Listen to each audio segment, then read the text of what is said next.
장터 마감 무렵 순덕이 웃으며 로또 한 장을 건넸다. 어차피 남은 거 재미로나 해봐요. 며칠 뒤 홍천 읍내 작은 집. 저녁을 먹던 정순의 손이 떨렸다.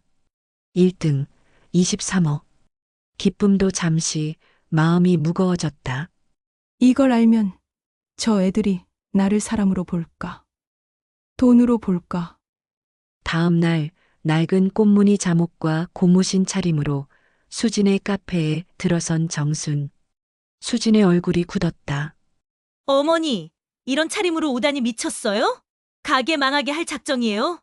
이건 또 무슨 냄새야? 빨리 나가세요. 손님들이 힐끔거리는 사이 수진이 소금통을 꺼냈다. 아침부터 재수가 없네. 그리고 정순을 향해 소금 한 가마니를 퍼부었다.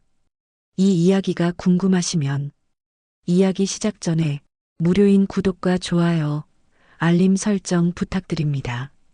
여러분의 따뜻한 댓글 한 줄 한 줄이 더 좋은 이야기를 만드는 큰 힘이 됩니다. 강원도 홍천 읍내 장터에 새벽 공기가 차갑게 스며들었습니다. 정수는 어둠이 채 거치지 않은 새벽 5시부터 홍천강 근처 밭에서 캐온 배추와 물을 손수레에 실어 나르고 있었어요. 70평생 굽은 허리지만 아직은 씩씩합니다. 좌판을 펼치고 채소들을 정성스럽게 늘어놓는 정순의 손길에는 오랜 세월의 노하우가 묻어났죠. 정순의 하루는 새벽 4시 반부터 시작됩니다.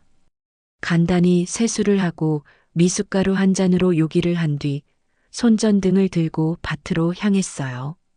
홍천강 근처의 작은 밭이지만 정순에게는 소중한 터전이었습니다. 서리가 내린 배추잎을 하나하나 털어내고 흙이 묻은 물을 정성스럽게 뽑아 올리는 일부터 시작이에요. 밭에서 일할 때 정수는 늘 남편 병구를 떠올렸습니다. 10년 전 세상을 떠난 남편은 이 밭을 가꾸는 일을 무척 좋아했어요. 여보, 이 땅에서 나는 채소가 제일 맛있어. 병구의 목소리가 아직도 귓가에 맴돌았죠. 혼자가 된 후에도 정수는 남편이 사랑했던 이 밭을 포기할 수 없었습니다. 손수레에 가득 실은 채소들을 끌고 오는 길은 결코 쉽지 않았어요. 비탈진 농로를 지나 읍내까지 걸어오는 시간만 해도 1시간이 넘었습니다. 겨울철 새벽길은 특히 험했어요. 얼어붙은 땅에 미끄러질 뻔한 적도 한두 번이 아니었죠. 하지만 정수는 이 시간을 싫어하지 않았습니다. 새벽 공기가 맑고 아직 세상이 깨어나지 않은 고요한 시간이었으니까요. 장터에 도착해 좌판을 펼치는 일도 혼자서는 쉽지 않았어요. 무거운 비닐 천막을 펼치고 채소들을 보기 좋게 진열하는 데만 30분이 걸렸습니다. 하지만 정수는 정성을 다해 진열했어요. 배추는 크기별로 나누고 무는 모양이 좋은 것부터 앞쪽에 놓았죠. 이런 세심함이 단골 손님들을 만드는 비결이었습니다.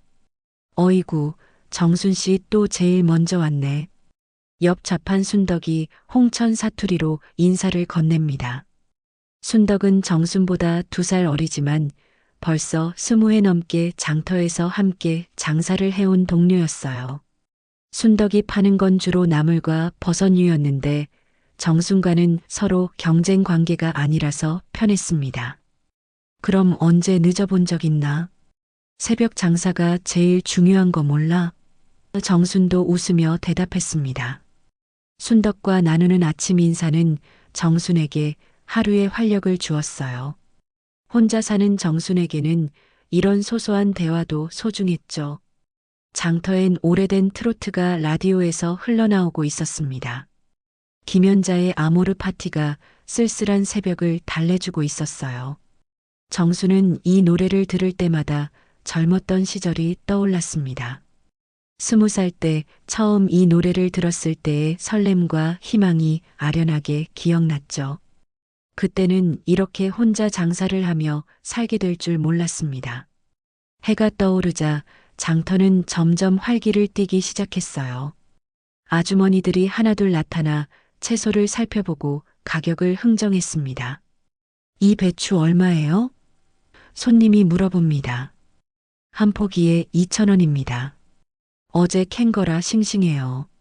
정수는 능숙하게 손님들을 상대했죠. 오랜 경험으로 터득한 장사 요령이 있었습니다. 손님의 표정을 보면 살 마음이 있는지 없는지 금세 알 수 있었어요. 진짜 사려는 손님은 채소를 자세히 살펴보고 그냥 구경하는 손님은 대충 훑어보고 지나갔죠.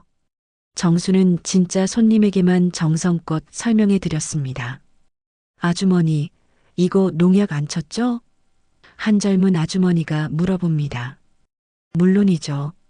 우리 밭에서 직접 키운 거예요. 화학 비료도 안 썼어요. 정수는 자신의 채소에 자부심이 있었어요. 비록 모양은 시중 것보다 못생겨도 맛만큼은 훨씬 좋았거든요. 하지만 마음 한편으론 늘 그런 생각이 들었습니다. 아들 민수는 서울에서 잘 지내고 있을까? 민수는 서울 강남의 한 중견기업에서 과장으로 일하고 있었어요. 대학을 졸업하고 취직한 지 벌써 15년이 넘었죠. 처음에는 자주 집에 내려왔는데 결혼 후에는 발길이 뜸해졌습니다. 며느리 수지는 홍대 근처에서 작은 카페를 운영하고 있었어요. 커피 만드는 걸 배워서 직접 가게를 연 똑똑한 며느리였죠. 하지만 정순과는 어딘지 거리감이 있었습니다. 처음 만났을 때부터 예의는 갖추되 진심은 보이지 않는 그런 사이였어요. 두 사람 모두 바쁜 도시 생활에 파묻혀 지내고 있었습니다. 명절이나 되어야 안부 전화 한 통 오고 손주 태민이는 사진으로만 볼 뿐이었어요. 벌써 2년째 직접 만나보지 못했습니다.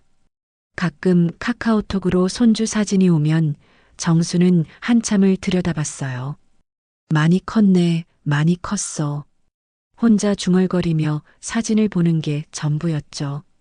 정순 씨, 아들 녀석은 언제 내려와? 순덕이 물어봅니다. 글쎄, 바쁘다고 하는데 뭐. 정수는 담담하게 대답했지만 속으로는 섭섭했어요. 젊었을 때는 그렇게 바빠도 어머니한테는 자주 연락했는데 요즘 아이들은 다른가 봅니다. 점심때가 되자 장터는 한산해졌습니다. 정수는 집에서 싸온 도시락을 꺼내 먹으며 홍천강을 바라봤어요. 강물이 유유히 흘러가는 모습이 평온해 보였지만 정순의 마음은 그렇지 않았습니다. 도시락 안에는 김치와 계란말이 그리고 어제 남은 나물이 들어 있었어요. 혼자 먹는 밥이라 대충 때우는 경우가 많았죠.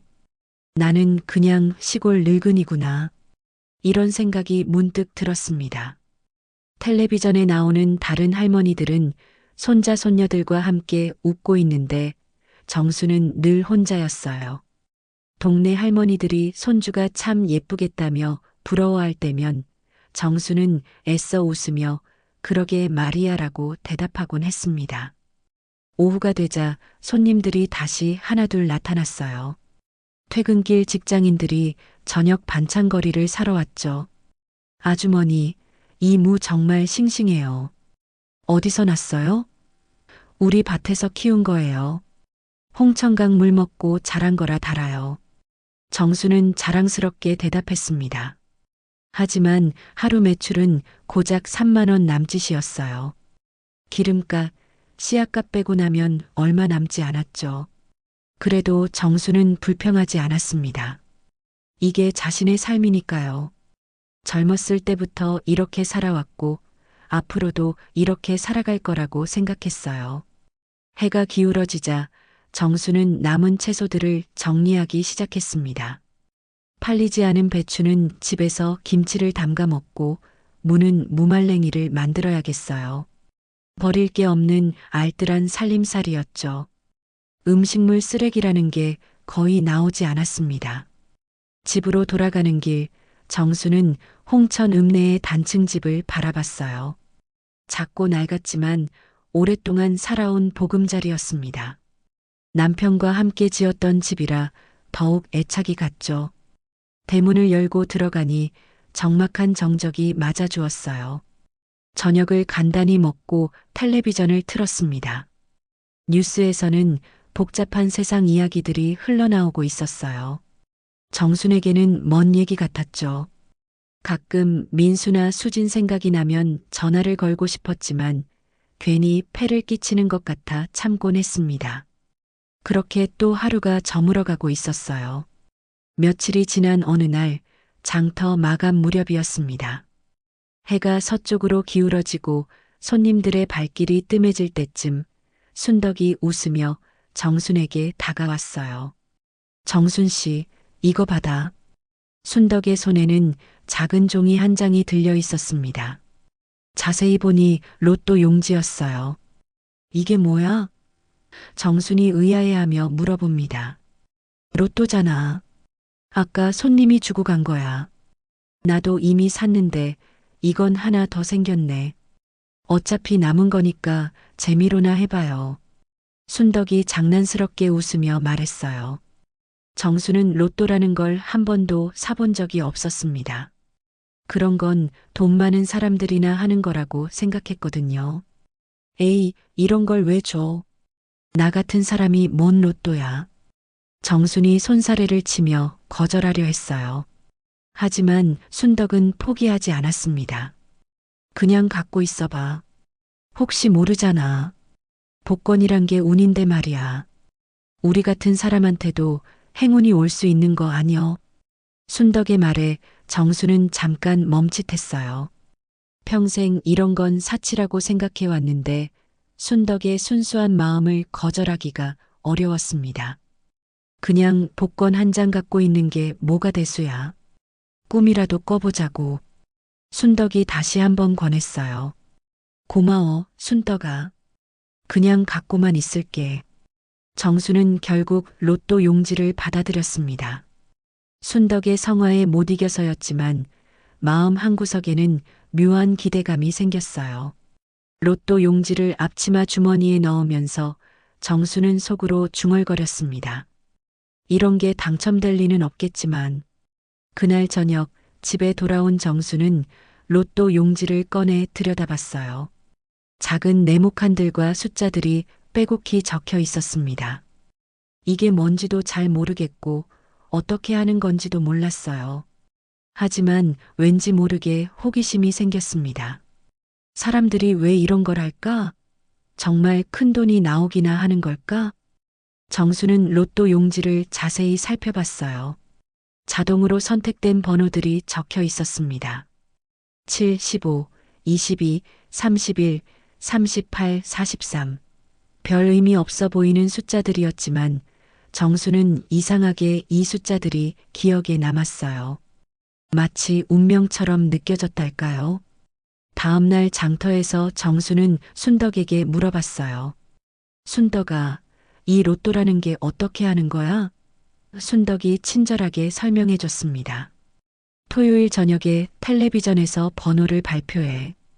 그 번호랑 맞으면 돈을 주는 거야. 1등은 몇십억도 된다고 하더라고. 몇십억? 정수는 깜짝 놀랐어요. 평생 그런 큰 돈은 상상도 해본 적이 없었습니다. 하루 종일 일해봐야 3만 원 버는 게 전부인데 몇십억이라니요. 그런 돈이 진짜 있기나 한 거야? 물론이지. 뉴스에도 나오고 그래. 작년에 춘천 사는 아저씨가 50억 탔다더라고. 정수는 그날 하루 종일 로또 생각만 했어요. 물론 당첨될 거라고는 전혀 생각하지 않았습니다. 하지만 만약에, 정말 만약에 당첨된다면 어떨까 하는 상상을 해봤죠. 민수한테 용돈도 주고 손주 태민이 학비도 대주고. 아, 이런 생각이나 하고 있네. 가끔 손님들 사이에서도 로또 이야기가 나왔어요. 요즘 로또 1등이 몇십억씩 한다던데. 그런 거 사봤자 돈만 버리는 거 아니여? 아니야, 꿈이라도 사는 거지. 정수는 이런 대화를 들으며 자신의 앞치마 주머니를 슬쩍 만져봤습니다. 토요일이 다가왔습니다. 정수는 평소보다 일찍 장사를 마치고 집으로 돌아왔어요. 이상하게 마음이 두근거렸습니다. 별 기대는 안 했지만 왠지 모르게 궁금했어요. 저녁을 먹으면서도 로또 발표 시간이 궁금했습니다. 순덕이 저녁 8시 45분쯤에 한다고 했던 것 같은데요. 8시가 되자 정수는 텔레비전 앞에 앉았습니다. 평소에는 드라마나 뉴스만 봤는데 오늘은 다른 채널들도 돌려가며 찾아봤어요. 하지만 로또 방송이 어느 채널에서 나오는지 몰라서 헤맸습니다. 여러 채널을 돌리다가 우연히 로또 방송을 찾았어요. 제836회 로또 645 추첨을 시작하겠습니다. 진행자의 목소리가 들려왔습니다. 정수는 가슴이 조금 두근거렸어요. 별 기대는 안 했지만 왠지 모르게 긴장됐습니다. 추첨기에서 공들이 돌아가는 모습이 신기했어요. 투명한 통 안에서 하얀 공들이 빙글빙글 돌고 있었습니다. 첫 번째 번호가 나왔습니다. 7번. 정수는 급하게 로또 용지를 확인했어요. 7번이 있네요. 하나 맞았네. 별거 아니라고 생각했지만 왠지 기분이 좋았어요. 두 번째 번호가 나왔습니다. 15번. 이것도 있었어요. 정순의 심장이 조금 더 빨리 뛰기 시작했습니다. 설마. 정수는 중얼거렸어요. 세 번째 번호가 발표됐습니다. 22번. 또 맞았어요. 이제 정순의 손이 조금 떨리기 시작했습니다. 네 번째 번호 31번. 이것도 맞았어요. 정수는 점점 흥분하기 시작했습니다. 이런 일이 정말 일어나는 건가? 다섯 번째 번호가 발표됐을 때 정순의 심장은 터질 것 같았어요. 38번. 또 맞았습니다. 이제 남은 건 마지막 번호 하나뿐이었어요. 정수는 로또 용지를 꽉 쥐고 있었습니다. 손에 땀이 날 정도로 긴장했어요. 마지막 여섯 번째 번호가 발표됐습니다. 43번. 정수는 로또 용지를 다시 한번 확인했어요. 43번 있었습니다. 모든 번호가 다 맞았어요. 정수는 잠시 멍하니 앉아 있었습니다. 이게 꿈인지 현실인지 구분이 안 됐어요. 텔레비전에서는 1등 당첨금은 23억 원입니다라는 목소리가 들려왔습니다. 23억. 정수는 중얼거렸어요. 상상도 할 수 없는 거금이었습니다. 정수는 로또 용지를 몇 번이나 다시 확인했어요. 번호를 하나하나 대조해 보니 틀림없이 모든 번호가 맞았습니다. 한동안 정수는 아무것도 할 수 없었어요. 그저 멍하니 앉아서 로또 용지만 바라봤습니다. 손이 덜덜 떨리고 숨이 막혔어요.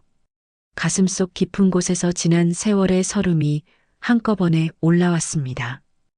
혼자서 이렇게 힘들게 살아온 모든 시간들이 주마등처럼 스쳐 지나갔어요. 아이고, 이게 정말일까? 정수는 혼자 말했습니다. 평생 가난하게 살아온 자신에게 이런 행운이 찾아올 줄은 꿈에도 몰랐어요. 하지만 기쁨과 함께 이상한 두려움도 생겼습니다. 이렇게 큰 돈을 갖게 되면 자신의 삶이 어떻게 바뀔까요? 정순의 마음이 복잡해졌어요. 기쁨보다는 걱정이 앞섰습니다. 이걸 알면 저 애들이 나를 사람으로 볼까, 돈으로 볼까? 지금까지는 가난한 시골 어머니였기 때문에 무시당했는지도 모르죠. 하지만 23억이 있다고 하면 갑자기 극진이 모실까요? 그런 게 진짜 사랑일까요? 정수는 로또 용지를 조심스럽게 접어서 서랍 깊숙이 넣었어요. 아직은 아무에게도 말하고 싶지 않았습니다. 이 비밀을 어떻게 활용할지, 그리고 가족들의 진짜 마음을 어떻게 확인할지 천천히 생각해 보고 싶었어요. 로또 당첨 사실을 알게 된 지 이틀이 지났습니다. 정수는 평소처럼 장터에 나갔지만 마음은 복잡했어요. 23억이라는 돈이 있다는 사실이 꿈만 같았습니다. 하지만 정수는 아직 아무에게도 이 사실을 말하지 않았어요. 가족들의 진짜 마음을 확인해 보고 싶었거든요. 정순 씨, 왜 이렇게 멍하니 있어? 무슨 일 있어? 순덕이 걱정스럽게 물어봅니다. 아니야, 그냥 잠을 못 잤어. 정수는 대충 둘러댔어요. 로또를 준 순덕에게조차 당첨 사실을 말할 수가 없었습니다. 아직은 혼자만의 비밀로 간직하고 싶었어요. 장사를 하면서도 정순의 머릿속은 온통 한 가지 생각뿐이었습니다. 과연 민수와 수진이 자신을 돈 때문에 찾는 건 아닐까? 지금까지는 가난한 시골 어머니였으니까 무시했을지도 모르죠. 하지만 23억이 있다는 걸 알면 태도가 바뀔까요? 한번 시험해 보자. 정수는 마음먹었어요. 일부러 초라한 모습으로 서울에 올라가서 수진의 카페에 가보는 거였습니다. 돈이 있다는 걸 모르는 상황에서 며느리가 자신을 어떻게 대하는지 확인해 보고 싶었어요. 다음 날 아침 정수는 특별한 계획을 세웠습니다. 일부러 가장 낡은 옷을 입고 서울로 올라가기로 한 거예요. 옷장에서 꺼낸 건 몇 년 전에 입던 꽃무늬 잠옷이었습니다. 집에서만 입던 옷이라 색깔도 바래고 여기저기 구멍도 났어요. 발에는 고무신을 신었습니다. 거울을 보니 영락없는 시골 할머니 모습이었어요. 평소라면 이런 차림으로 밖에 나가는 건 상상도 못했을 텐데 오늘은 일부러 이렇게 입었습니다. 며느리의 진짜 마음을 확인하기 위해서였죠. 홍천에서 서울까지 가는 버스를 탔어요. 버스 안에서 사람들이 정순을 힐끔힐끔 쳐다보는 게 느껴졌습니다. 잠옷 차림의 할머니가 버스를 타고 서울로 가는 모습이 이상해 보였겠죠. 하지만 정수는 신경 쓰지 않았어요. 오늘은 특별한 목적이 있었으니까요. 서울에 도착한 정수는 지하철을 타고 홍대 쪽으로 향했습니다. 지하철에서도 사람들의 시선이 따가웠어요. 젊은 사람들이 많은 홍대에서 잠옷 차림의 할머니는 확실히 눈에 띄었습니다. 하지만 정수는 당당하게 걸었어요. 수진의 카페는 홍대 거리 한복판에 있었습니다. 카페 수진이라는 간판이 걸려있는 작은 가게였어요. 유리창 너머로 보니 젊은 손님들로 북적이고 있었습니다. 정수는 잠깐 망설였어요. 이런 차림으로 들어가도 될까 싶었거든요. 하지만 곧 마음을 다잡았습니다. 나는 이 가게 사장의 시어머니야. 당당하게 들어갈 권리가 있어. 정수는 카페 문을 열고 들어갔어요. 문을 열자 따뜻한 공기와 함께 커피 향이 코끝을 스쳤습니다. 카페 안은 젊은 대학생들과 직장인들로 가득했어요. 모두들 세련된 옷차림이었는데 정순의 잠옷 차림은 확실히 이질적이었습니다. 손님들이 하나둘 정순을 쳐다보기 시작했어요. 수근수근 대화하는 소리도 들렸습니다. 카운터에서 일하던 수진이 정순을 발견했어요. 수진의 얼굴에 당황한 기색이 역력했습니다. 어머니. 어떻게 여기까지. 수진은 당황해하며 말을 더듬었어요. 정순의 차림새를 보고 더욱 놀란 것 같았습니다. 수진아, 안녕. 서울 나올 일이 있어서 그냥 들렀어. 정순이 자연스럽게 말했어요. 하지만 수진의 표정은 밝지 않았습니다. 뒤쪽 테이블에 앉은 손님들이 계속 힐끔거리며 쳐다보고 있었어요. 특히 젊은 여자 손님들이 수군거리는 소리가 들렸습니다. 저기 할머니 좀 봐. 잠옷 입고 카페에 왔네. 진짜 비상식적이다. 요즘 어르신들은 어떻게 된 거야? 이런 소리들이 정순의 귀에 들렸어요. 하지만 정순은 아무렇지 않은 척했습니다. 며느리의 반응을 지켜보고 싶었거든요. 수지는 점점 더 당황하는 모습이었어요. 손님들의 시선과 수군거림 때문에 불편해하는 게 분명했습니다. 어머니, 이런 차림으로는 좀. 수진이 조심스럽게 말을 꺼냈어요. 하지만 끝까지 말하지는 못했습니다. 왜? 뭐가 문제야? 정순이 일부러 큰 소리로 물어봤어요. 수지는 더욱 당황했습니다. 다른 손님들이 더 많이 쳐다보고 있었거든요. 아니, 그게 아니라 여기는 좀. 수지는 말을 제대로 마치지 못했어요. 정수는 빈 테이블로 가서 앉았습니다. 커피 한 잔 주면 안 될까? 멀리서 왔는데. 정순의 목소리는 평상시보다 더 컸어요. 일부러 그랬습니다. 수진이 어떻게 반응하는지 보고 싶었거든요. 수진은 잠깐 고민하더니 카운터 아래에서 뭔가를 꺼냈어요. 작은 소금통이었습니다. 어머니, 미안하지만 가게 이미지가 있어서요. 수진은 조심스럽게 말하며 소금통을 열었어요. 그리고 정순의 발치에 흰 소금을 뿌리기 시작했습니다. 정순은 깜짝 놀랐어요. 며느리가 자신에게 소금을 뿌리다니요. 이건 손님을 쫓아내는 행위였습니다. 마치 부정한 것을 쫓아내듯이 소금을 뿌리는 수진의 모습을 보며 정순의 마음은 아팠어요. 수진아, 이게 뭐 하는 거야? 정순이 조용히 물어봤어요. 하지만 수진은 대답하지 않았습니다. 계속 소금을 뿌리며 다른 손님들을 의식하고 있었어요. 카페 안의 분위기는 더욱 어색해졌습니다. 흰 소금이 정순의 고무신 주변에 흩날렸습니다. 마치 자신이 더러운 존재라고 말하는 것 같았어요. 정순은 가슴이 먹먹했습니다. 자신이 키우고 며느리로 받아들인 사람이 이렇게 대하다니요. 정순은 조용히 일어났어요. 더 이상 이 자리에 있고 싶지 않았습니다. 알겠어, 수진아. 내가 패가 됐구나. 정순의 목소리는 차분했지만 슬픔이 담겨 있었어요. 수진은 여전히 고개를 들지 못했습니다. 카페를 나서는 정순의 뒷모습을 보며 수진은 복잡한 표정을 지었어요. 하지만 이미 늦었습니다. 정순은 카페 문을 열고 밖으로 나갔어요. 차가운 서울 거리의 공기가 얼굴을 스쳤습니다. 정순은 버스 정류장으로 걸어갔어요. 마음이 무거웠습니다. 며느리의 진짜 모습을 확인했지만 기분이 좋지 않았어요. 하지만 이제 확실히 알았습니다. 수진에게 자신은 그저 부끄러운 시골 시어머니일 뿐이라는 걸요.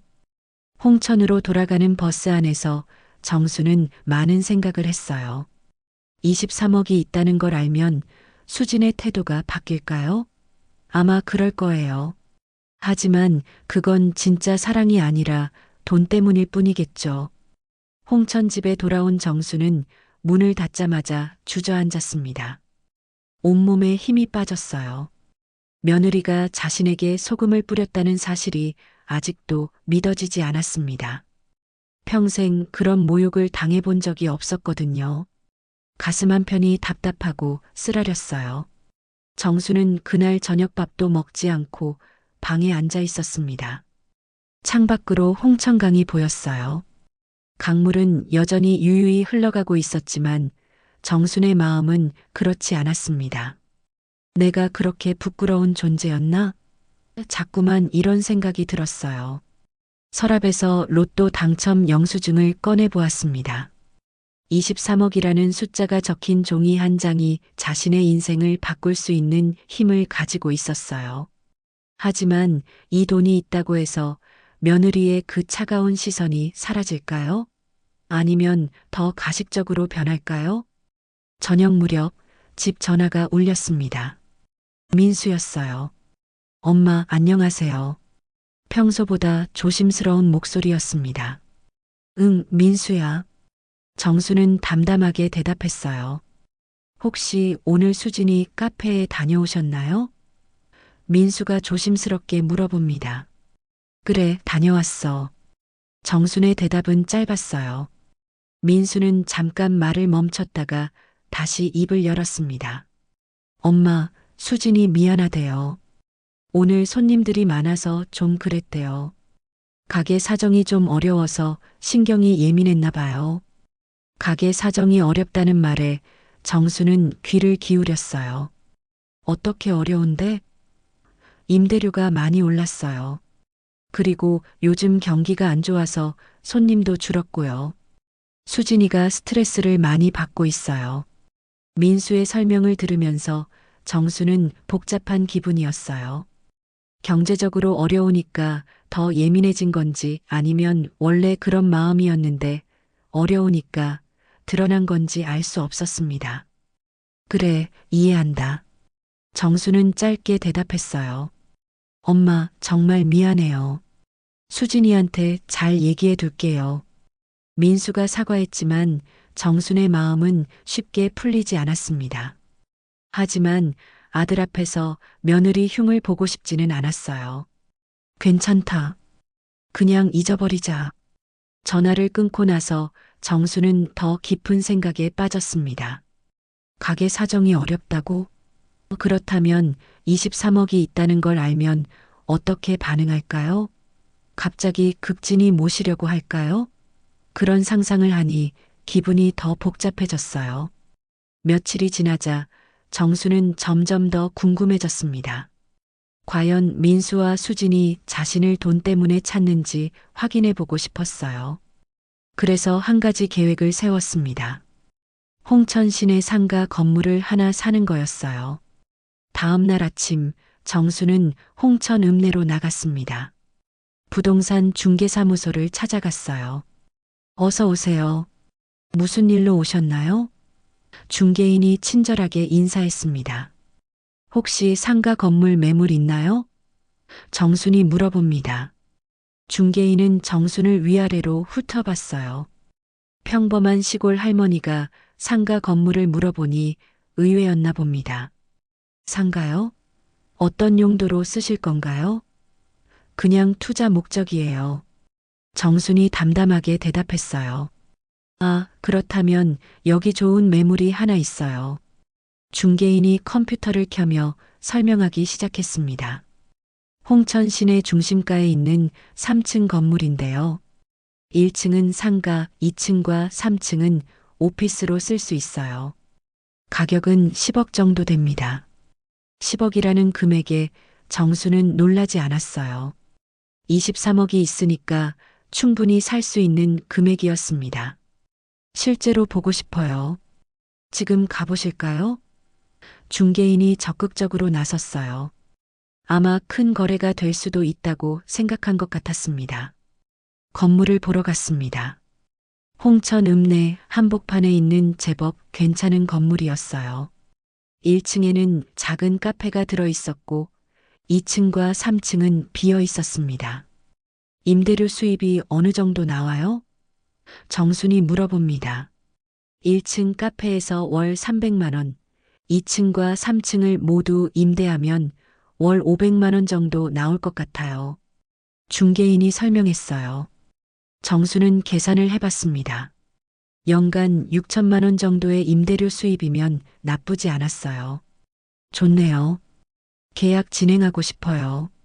정순이 말하자 중개인이 깜짝 놀랐어요. 지금 결정하시는 건가요? 가족분들과 상의해 보시고. 상의할 필요 없어요. 현금으로 살게요. 현금이라는 말에 중개인의 태도가 180도 바뀌었습니다. 아, 현금이시라면 가격 조정도 가능할 것 같은데요. 건물주분께 얘기해 볼게요. 갑자기 극진히 모시는 모습이었어요. 정수는 이런 반응이 익숙하지 않았지만 나쁘지 않았습니다. 계약은 빠르게 진행됐어요. 정수는 로또 당첨금을 받기 위해 서울에 다녀와야 했습니다. 복권 본사에서 당첨 확인을 받고 세금을 떼고 나니 실제로 받은 돈은 18억 정도였어요. 그중 10억으로 홍천 상가 건물을 샀습니다. 건물을 산 지 일주일 후 정순에게는 새로운 정체성이 생겼어요. 홍천 시내 중심가 건물의 건물주가 된 거였죠. 하지만 정수는 아직도 평상시처럼 장터에서 채소를 팔고 있었습니다. 아무도 자신이 건물주라는 걸 모르게 하려고요. 며칠 후 뜻밖의 전화가 왔습니다. 민수였어요. 엄마, 안녕하세요. 응, 민수야. 엄마, 죄송한데 부탁이 하나 있어요. 민수의 목소리가 평소보다 조심스러웠습니다. 무슨 부탁? 카페 임대료가 너무 많이 올랐어요. 수진이가 많이 힘들어해요. 혹시 조금 도와주실 수 있을까요? 민수가 조심스럽게 물어봅니다. 정수는 속으로 쓴웃음을 지었어요. 결국 돈 얘기가 나왔네요. 내 형편 알잖니. 장터에서 하루 벌어봐야 얼마나 되겠어. 정순이 담담하게 대답했어요. 그래도 조금이라도. 민수가 간청했지만 정수는 단호했습니다. 정말 어려워서 그래요, 엄마. 그래, 알겠다. 생각해 볼게. 정수는 일단 그렇게 대답했어요. 하지만 속으로는 다른 계획을 세우고 있었습니다. 이제 진짜 시험을 해볼 때가 온 것 같았어요. 과연 민수와 수진이 자신을 어떻게 생각하는지 확실히 알아볼 차례였습니다. 그날 밤 정수는 잠들지 못했어요. 민수의 부탁이 계속 머릿속을 맴돌았습니다. 잠옷 입고 다니는 사람한테 뭘 바라니? 카페에서 소금을 뿌렸던 수진의 모습이 떠올랐어요. 그런 사람이 어려우니까 도움을 청하는 거였죠. 정수는 서랍에서 건물 등기부등본을 꺼내봤습니다. 자신이 이제 10억짜리 건물의 주인이라는 게 아직도 실감나지 않았어요. 하지만 이 건물이 앞으로 큰 역할을 할 것 같았습니다. 가족들의 진짜 마음을 확인하는 시험 도구로 말이에요. 민수의 전화를 받은 지 사흘이 지났습니다. 정수는 평소처럼 장터에서 채소를 팔고 있었지만 마음은 복잡했어요. 아들이 도움을 청한 상황에서 어떻게 반응해야 할지 고민이 됐습니다. 23억이 있다는 걸 모르는 상황에서 말이에요. 순덕이 옆에서 말을 걸어왔어요. 정순 씨, 요즘 왜 이렇게 생각이 많아 보여? 무슨 고민 있어? 아니야, 그냥 나이가 드니까 이것저것 생각이 많아져. 정수는 대충 둘러댔습니다. 로또 당첨 사실도 건물을 산 것도 아직 아무에게 말할 수 없었어요. 점심때쯤 되자 정순의 휴대폰이 울렸습니다. 민수였어요. 엄마, 안녕하세요. 혹시 제가 부탁드린 일 생각해 보셨나요? 목소리에 간절함이 담겨 있었어요. 아직 생각 중이야. 우리 형편이 어떤지 너도 알잖니. 엄마, 정말 급해요. 다음 달부터 임대료가 2배로 올라요. 지금 월 200만 원인데 400만 원이 되는 거예요. 도저히 감당할 수가 없어요. 민수의 목소리가 점점 다급해졌습니다. 정수는 속으로 계산해 봤어요. 월 400만 원이면 연간 4,800만 원이네요. 그렇게 많이 올랐어? 네, 건물주가 바뀌었다고 하더라고요. 새 건물주가 임대료를 확 올렸어요. 수진이가 매일 울고 있어요. 민수의 말을 들으며 정수는 마음이 아팠어요. 하지만 동시에 궁금했습니다. 과연 얼마나 절실한지 말이에요. 민수야, 엄마가 돈이 어디 있겠니? 장터에서 하루 벌어봐야 얼마나 되는지 알잖아. 정순이 현실적으로 말했어요. 그래도 조금이라도. 아니면 빌려주시면 나중에 꼭 갚을게요. 민수가 간청했습니다. 빌려줄 돈도 없어? 우리 살림살이가 어떤지 너도 잘 알잖니. 정수는 단호하게 말했어요. 사실 돈은 충분히 있었지만 아직은 때가 아니라고 생각했습니다. 민수와 수진의 진짜 속마음을 더 확인해 보고 싶었거든요. 전화를 끊고 나서 정수는 깊은 생각에 빠졌어요. 과연 자신이 하고 있는 일이 옳은 걸까요? 아들이 이렇게 어려워하는데 도와주지 않는 게 맞나 싶었습니다. 하지만 며느리가 자신에게 소금을 뿌렸던 일이 자꾸 떠올랐어요. 이틀 후 민수가 직접 홍천으로 내려왔습니다. 토요일 오후였어요. 정순이 장터에서 돌아와 저녁 준비를 하고 있을 때 문을 두드리는 소리가 들렸습니다. 문을 열어보니 민수가 서 있었어요. 얼굴이 많이 상해 보였습니다. 민수야. 갑자기 웬일이야? 엄마, 안녕하세요. 민수는 평소보다 풀이 죽어 보였어요. 들어와, 밥 먹었어? 아니요, 아직 못 먹었어요. 정수는 얼른 밥상을 차려줬습니다. 오랜만에 아들과 함께하는 식사였어요. 밥을 먹으면서 민수는 말이 없었어요. 정순도 조용히 지켜봤습니다. 밥을 다 먹고 나서야 민수가 입을 열었어요. 엄마, 정말 죄송해요. 이런 부탁드려서. 무슨 소리야? 부모 자식 간에 그런 말이 어디 있어. 카페 임대료 때문에 정말 힘들어요. 수진이가 스트레스를 너무 많이 받아서 밤에도 잠을 못 자요. 민수가 힘들어하는 모습을 보니 정순의 마음도 아팠어요. 그렇게 힘들어? 네, 은행에서 대출 받으려고 했는데 조건이 까다로워서 쉽지 않아요. 정수는 잠깐 고민했어요. 이제 진실을 말해야 할 때일까요? 하지만 아직은 아니라고 생각했습니다. 좀 더 확실히 확인해 보고 싶었거든요. 민수야, 엄마가 정말 돈이 없어서 그래. 있으면 당연히 도와주겠지. 알아요, 엄마. 그런데 정말 급해서. 민수가 말을 멈췄다가 다시 입을 열었습니다. 혹시 집이라도 담보로 잡혀서 대출받을 수 있을까요? 집을 담보로 잡자는 말에 정수는 놀랐어요. 아들이 그렇게까지 절박한 상황인가 싶었습니다. 집을 담보로? 네, 제가 보증을 설 테니까 위험하지 않을 거예요. 카페가 잘 되면 금방 갚을 수 있어요.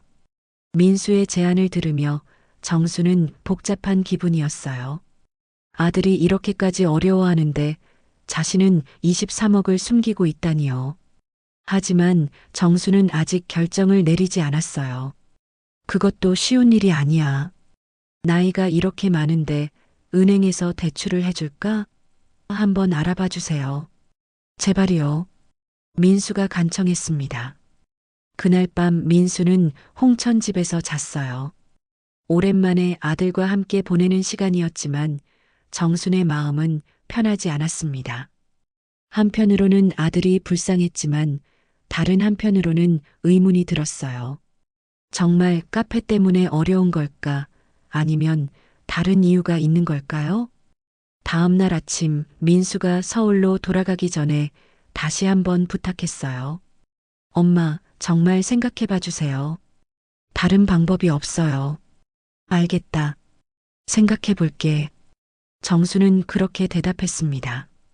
민수가 떠나고 나서 정수는 혼자 앉아 생각했어요.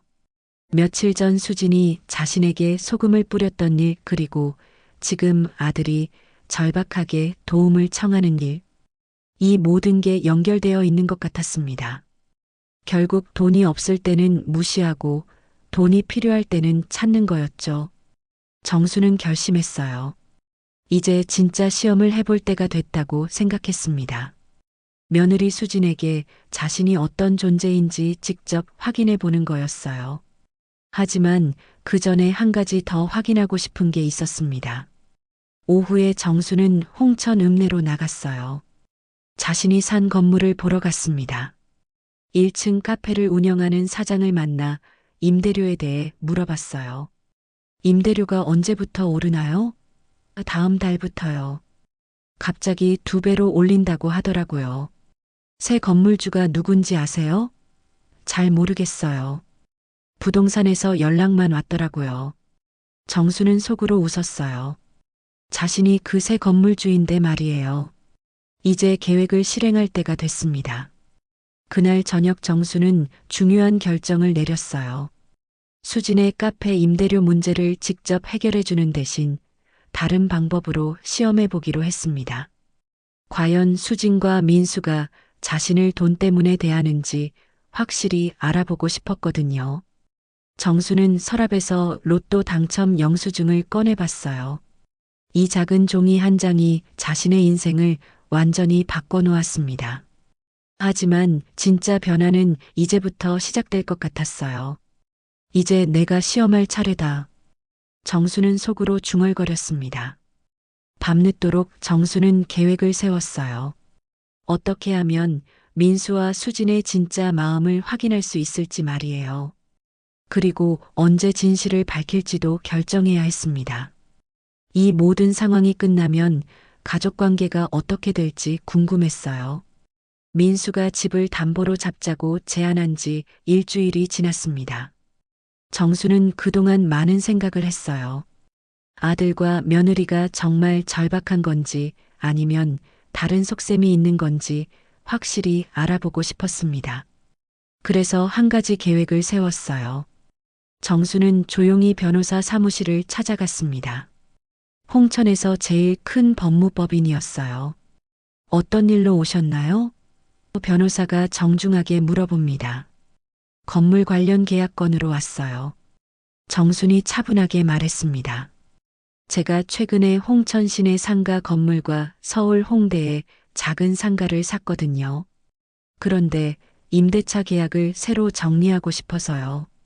정수는 건물 등기부등본을 꺼내 보였습니다. 변호사는 서류를 확인하고 나서 놀란 표정을 지었어요. 아, 그 건물 말씀이시군요. 꽤 큰 건물인데요.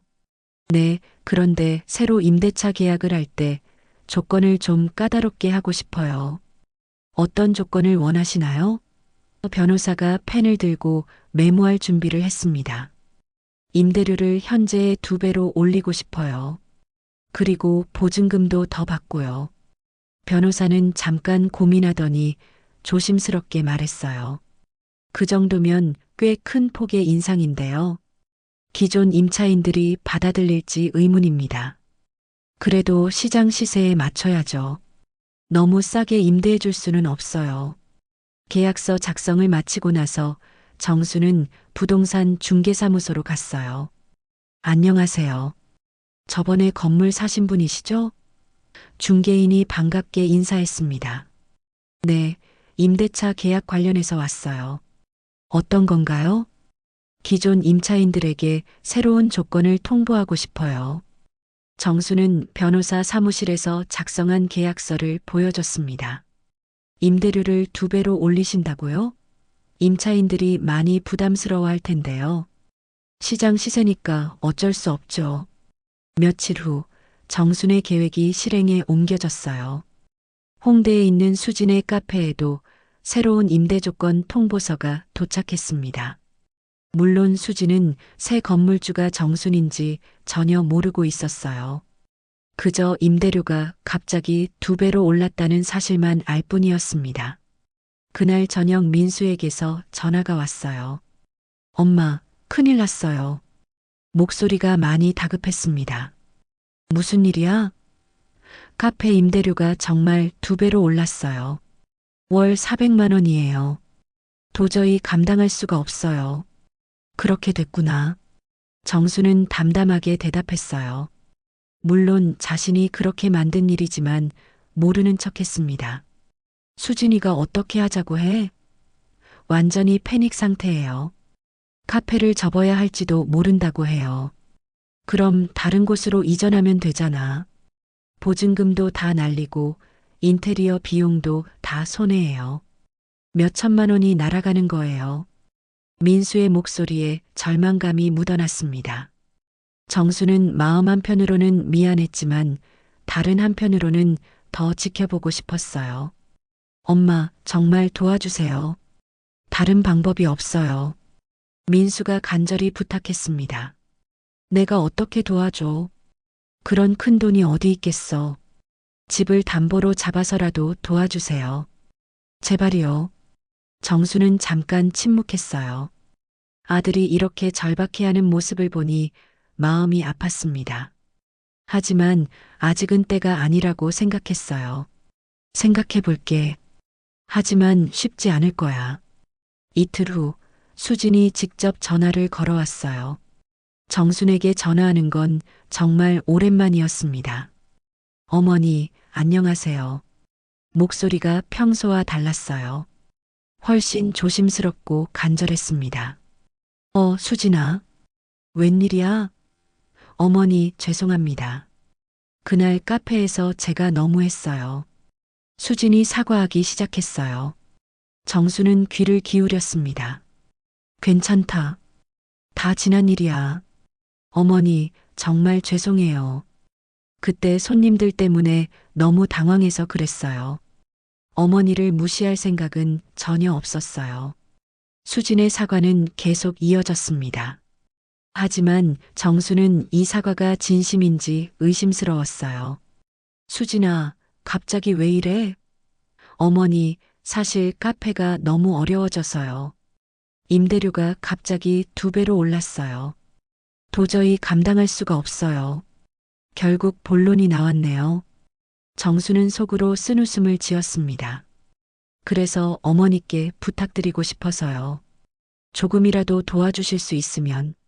수진의 목소리가 점점 작아졌어요. 내가 무슨 돈이 있겠어. 너희들이 내 사정 잘 알잖아. 그래도 어머니, 제발이요. 다른 방법이 정말 없어요. 수진이 울먹이기 시작했습니다. 정수는 이런 수진을 처음 봤어요. 평소에는 차갑고 거리감 있던 며느리가 이렇게 매달리다니요. 수진아, 나도 도와주고 싶지만 정말 돈이 없어. 미안하다. 정수는 단호하게 말했어요. 어머니, 수진이 말을 못 이었습니다. 혹시 집을 담보로 잡아서라도. 집을 담보로 잡자는 말까지 나오자 정수는 놀랐어요. 민수뿐만 아니라 수진까지 그런 생각을 하고 있었네요. 그것도 쉬운 일이 아니야. 나이가 많은 사람이 은행에서 대출받기가 어려워. 한 번만 알아봐 주세요. 제발이요. 수진이 계속 간청했습니다. 정수는 전화를 끊고 싶었지만 참았어요. 며느리가 얼마나 절박한지 더 지켜보고 싶었거든요. 며칠 후 민수와 수진이 함께 홍천으로 내려왔어요. 정수는 깜짝 놀랐습니다. 2사람이 함께 오는 건 정말 오랜만이었거든요. 어머니, 안녕하세요. 수진이 90도로 인사했어요. 평소와는 완전히 다른 모습이었습니다. 왜 둘이 함께 왔어? 어머니, 직접 와서 부탁드리고 싶어서요. 민수가 대답했어요. 정수는 2사람을 집 안으로 들였습니다. 오랜만에 며느리가 집에 온 거였어요. 어머니, 정말 죄송합니다. 수진이 또 인사했어요. 괜찮다고 했잖아. 어머니, 저희가 너무 급해서 이렇게 찾아왔어요. 민수가 말했습니다. 카페를 정말 접어야 할지도 모르겠어요. 몇 년 동안 정성껏 키운 가게인데. 수진이 눈물을 보였어요. 정수는 이런 수진을 보며 복잡한 기분이었습니다. 진짜 눈물일까 아니면 연기일까요? 어머니, 집을 담보로 잡아서 대출받는 것 좀 도와주세요. 저희가 보증 설게요. 민수가 간절히 부탁했어요. 그런 위험한 일을 어떻게 해? 만약에 못 갚으면 어떻게 하려고? 못 갚을 리 없어요. 카페가 잘 되고 있었는데 임대료만 해결되면 돼요. 수진이 말했습니다. 정수는 2사람을 바라봤어요. 정말 절박해 보였습니다. 하지만 며칠 전 카페에서 소금을 뿌렸던 수진의 모습이 자꾸 떠올랐어요. 그날 밤 3사람은 오랜만에 함께 저녁을 먹었어요. 수진은 평소와 달리 정순을 극진히 모셨습니다. 밥도 계속 퍼드리고 반찬도 챙겨드리고요. 정수는 이런 변화가 신기했어요. 어머니, 정말 생각해봐 주세요. 밤늦게까지 2사람은 부탁을 계속했습니다. 정수는 마음이 흔들렸어요. 하지만 아직은 결정을 내리지 않았습니다. 좀 더 지켜보고 싶었거든요. 민수와 수진이 홍천에서 돌아간 지 사흘이 지났습니다. 정수는 그동안 많은 생각을 했어요. 2사람이 보여준 절박함이 진짜인지 아니면 돈 때문에 꾸며낸 모습인지 확실히 알아보고 싶었습니다. 이제 진실을 밝힐 때가 됐다고 생각했어요. 그날 아침 정수는 특별한 준비를 했습니다. 옷장에서 가장 좋은 옷을 꺼내 입었어요. 검은색 정장에 구두까지 신었습니다. 거울을 보니 평소의 시골 할머니 모습과는 완전히 달랐어요. 마치 중요한 사업가 같았습니다. 정수는 봉투 하나를 준비했어요. 그 안에는 로또 1등 당첨 영수증 복사본과 홍천상가 건물 등기부등본이 들어 있었습니다. 이 서류들이 오늘 모든 것을 바꿔놓을 거였어요. 정수는 심호흡을 한 번 하고 서울로 향했습니다. 서울에 도착한 정수는 곧바로 홍대로 향했습니다. 수진의 카페 앞에 서니 마음이 두근거렸어요. 며칠 전과는 다른 의미에서 긴장됐습니다. 오늘은 모든 진실이 밝혀지는 날이었거든요. 카페 문을 열고 들어가니 수진이 카운터에서 일하고 있었어요. 정순의 모습을 본 수진은 깜짝 놀랐습니다. 어머니. 오늘은 왜 이렇게 단정하게 차려입고 오셨어요? 평소와는 완전히 다른 정순의 모습에 당황한 것 같았어요. 수진아, 잠깐 시간 있니? 정순의 목소리도 평소와 달랐어요. 더 차분하고 당당했습니다. 네, 지금 손님이 별로 없어서요. 수진이 조심스럽게 대답했습니다. 카페 안에는 손님이 서너 명밖에 없었어요. 정수는 한적한 구석 테이블로 가서 앉았어요. 수진도 따라와서 마주 앉았습니다. 어머니, 혹시 저희 부탁 생각해 보셨나요? 수진이 기대 섞인 눈으로 물어봅니다. 그래, 생각해 봤어. 정말요? 어떻게 하실 건가요? 수진의 표정이 밝아졌어요. 희망적인 답변을 기대하는 것 같았습니다. 정수는 가방에서 봉투를 꺼냈어요. 그 전에 수진아, 너한테 보여줄 게 있어. 정순이 봉투를 테이블 위에 올렸습니다. 여기 내가 무시하던 잠옷바람 시골 노인이 가진 것들이야. 정순의 목소리에는 묘한 감정이 담겨 있었어요. 수진은 봉투를 의아한 눈으로 바라봤습니다.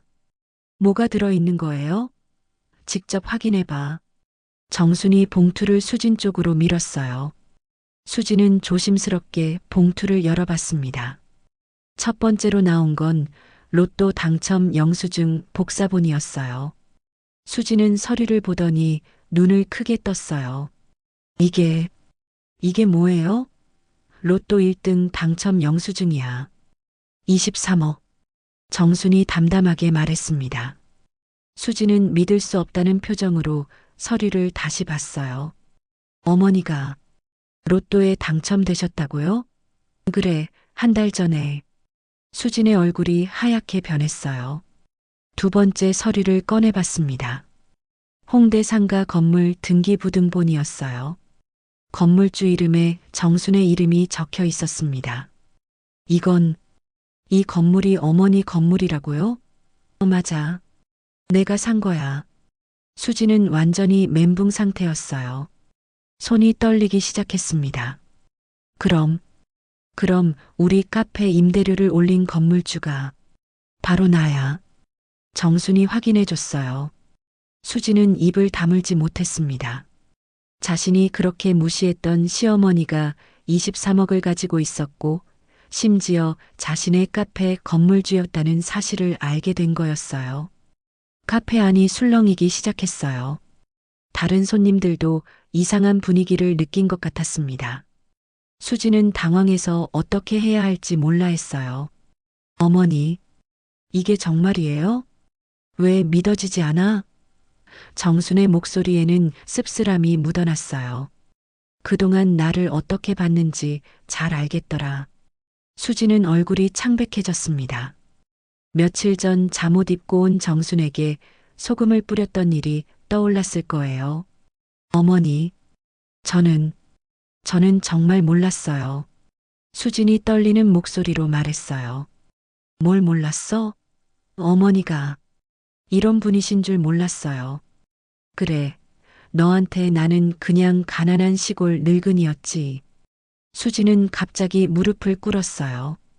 카페 안에 있던 다른 손님들이 모두 쳐다봤습니다. 어머니, 제발 용서해 주세요. 제가 정말 잘못했어요. 수진이 울기 시작했어요. 하지만 정수는 차갑게 바라봤습니다. 수진아, 이제 와서 무릎 꿇는다고 뭐가 달라져? 정순의 목소리는 담담했어요. 그날 나한테 소금 뿌릴 때는 언제고. 수지는 더욱 울면서 사과했습니다. 정말 죄송해요. 제가 미쳤었어요. 그때는 가게 이미지 때문에 나를 쫓아냈으면서 지금은 돈 때문에 무릎 꿇는 거야? 정순의 말에 수지는 할 말이 없었어요. 정순이 지적한 게 사실이었거든요. 카페 안의 분위기는 점점 더 어색해졌어요. 다른 손님들은 무슨 일인지 모르겠지만 심각한 상황이라는 걸 느꼈을 거예요. 몇몇은 자리를 뜨기 시작했습니다. 어머니, 제발이요. 저 정말 반성하고 있어요. 수진이 계속 사과했지만 정수는 움직이지 않았어요. 수진아, 너는 돈이 있을 때와 없을 때 사람 대하는 게 다르구나. 그런 게 아니에요, 어머니. 그런 게 아니라면 뭐야? 내가 가난할 때는 무시하고 돈이 있다고 하니까 무릎 꿇고. 정순의 말이 카페 안에 울려 퍼졌어요. 수지는 더 이상 변명할 수 없었습니다. 정수는 조용히 일어났어요. 수진아, 나한테 정말 소중한 건 돈이 아니야. 어머니, 내가 몰랐던 건 돈이 아니라 사람의 값이야. 정순의 마지막 말은 수진의 가슴을 깊이 찔렀을 거예요. 정수는 봉투를 다시 챙겨서 카페를 나섰어요. 뒤에서 수진이 어머니 하고 불렀지만 돌아보지 않았습니다. 카페 문을 나서면서 정수는 한 가지 확실히 알았어요.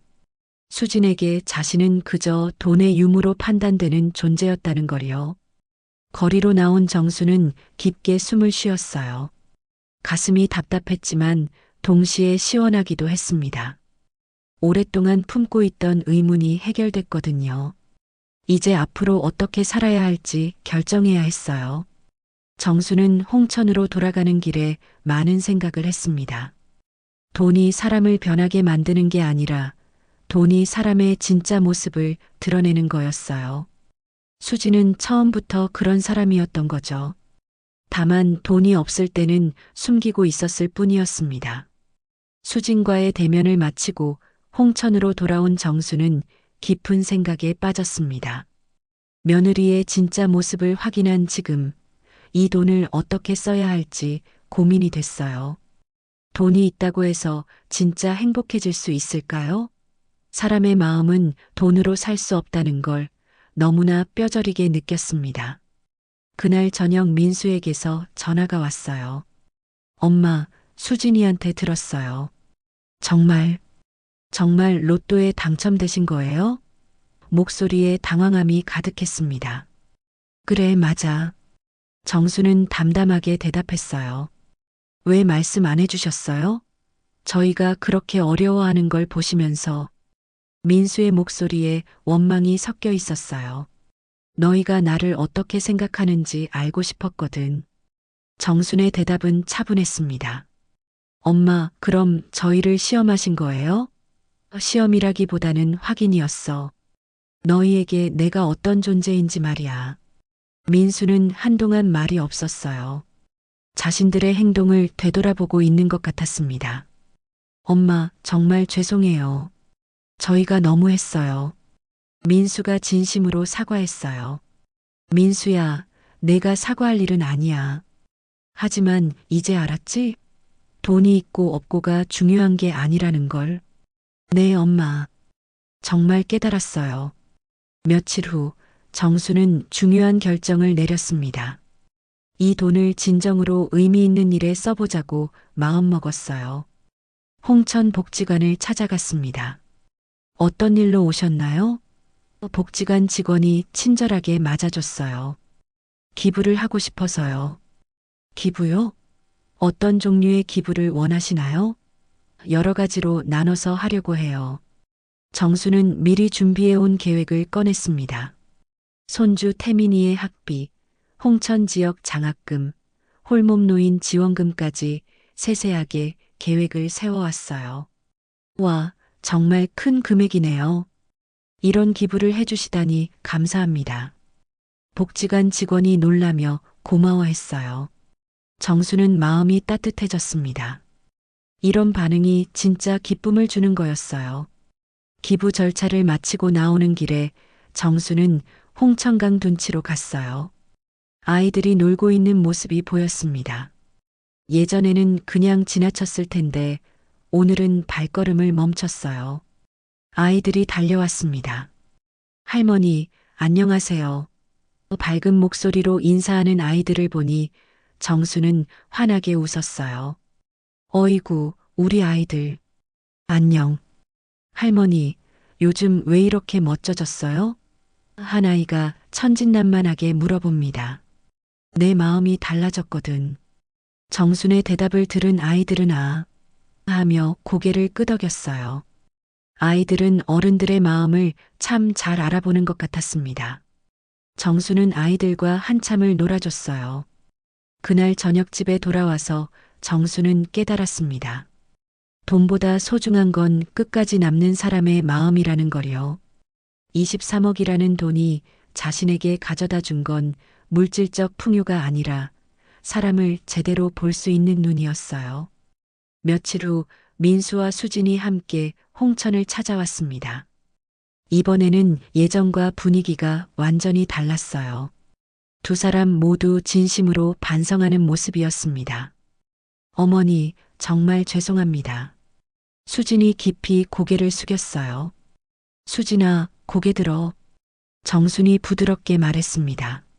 어머니, 내가 잘못한 건 맞지만 이제 알았으니까 됐어. 앞으로가 중요하지. 정순의 따뜻한 말에 수진은 눈물을 흘렸어요. 어머니, 저희 카페 임대료는 어떻게 하면 될까요? 민수가 조심스럽게 물어봅니다. 임대료는 원래대로 할게. 하지만 조건이 있어. 어떤 조건이요? 카페에서 일주일에 한 번씩 홀몸 노인들을 위한 무료 커피 서비스를 해줘. 그리고 지역 청소년들을 위한 공간도 제공하고. 정순의 제안에 수진이 눈을 밝게 뜨며 대답했어요. 그 정도는 당연히 해야죠. 그리고 수진아, 앞으로는 사람을 겉모습으로 판단하지 마. 잠옷 입고 와도 손님은 손님이야. 정순의 말에 수진은 깊이 고개를 끄덕였어요. 네, 어머니. 정말 명심하겠습니다. 그날부터 정순의 삶은 완전히 달라졌어요. 아침에는 여전히 장터에 나가서 채소를 팔았지만 마음가짐이 달랐습니다. 돈을 벌기 위해서가 아니라 사람들과 소통하기 위해서였어요. 정순 씨, 요즘 표정이 너무 밝아졌네. 순덕이 말했어요. 응, 마음이 편해져서 그런가 봐. 뭔가 좋은 일이라도 있었어? 있었지. 아주 큰 일이. 정수는 미소를 지으며 대답했습니다. 정수는 순덕에게도 로또 당첨 사실을 털어놨어요.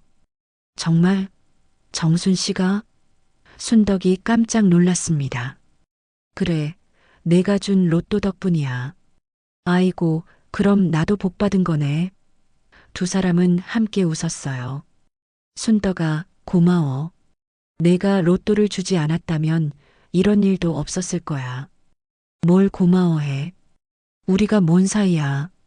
순덕의 말에 정수는 더욱 감사했어요. 진짜 친구가 누구인지 알 수 있었거든요. 그 후로 정수는 정기적으로 지역사회를 위한 기부를 계속했어요. 홍천 도서관 건립 기금, 독거노인 지원, 청소년 장학금까지 다양한 분야에 도움을 줬습니다. 하지만 절대 이름을 드러내지 않았어요. 어느 날 홍천강을 산책하던 정수는 한 할아버지를 만났어요. 할머니, 혹시 복권 사업자 아니에요? 왜 그러세요? 요즘 홍천에 천사가 한 분 계신다고 소문이 자자해요. 어려운 사람들 많이 도와주신다고. 정수는 웃으며 고개를 저었어요. 천사라니요. 저는 그냥 평범한 할머니예요. 하지만 마음속으로는 뿌듯했습니다. 자신의 돈이 정말 필요한 곳에 쓰이고 있다는 걸 느꼈거든요. 몇 달 후 수진의 카페는 홍대에서 유명한 착한 카페가 됐어요. 홀몸 노인들과 청소년들이 자주 찾는 따뜻한 공간이었습니다. 수진도 예전과는 완전히 달라져서 모든 손님을 정성껏 대했어요. 민수도 변했어요. 이제는 한 달에 2번은 꼭 홍천에 내려와서 정순과 시간을 보냈습니다. 손주 태민이도 함께 데려와서 할머니와 추억을 쌓았어요. 할머니, 저 할머니가 제일 좋아요. 태민이의 말에 정수는 세상을 다 가진 기분이었습니다. 어느 저녁 정수는 홍천강을 바라보며 생각했어요. 로또 당첨이 자신에게 가져다 준 가장 큰 선물은 돈이 아니었습니다. 사람의 진짜 마음을 볼 수 있는 눈과 진정한 행복이 무엇인지 깨닫게 해준 지혜였어요. 돈은 사람을 바꾸는 게 아니라 사람의 본 모습을 드러내는 거구나. 정수는 혼자 중얼거렸습니다. 그리고 미소를 지었어요. 이제 정말 행복했습니다. 진짜 소중한 것들로 둘러싸여 있었거든요. 그날 밤 정수는 깊이 잠들었어요. 오랜만에 마음 편한 잠이었습니다. 꿈속에서도 웃고 있는 정순의 모습이 참 평화로워 보였습니다. 이야기를 끝까지 들어주셔서 감사합니다. 구독, 좋아요, 알림 설정은 모두 무료입니다. 여러분의 소중한 댓글 한 줄이 다음 이야기를 이어가는 큰 힘이 됩니다. 복 많이 받으실 거예요.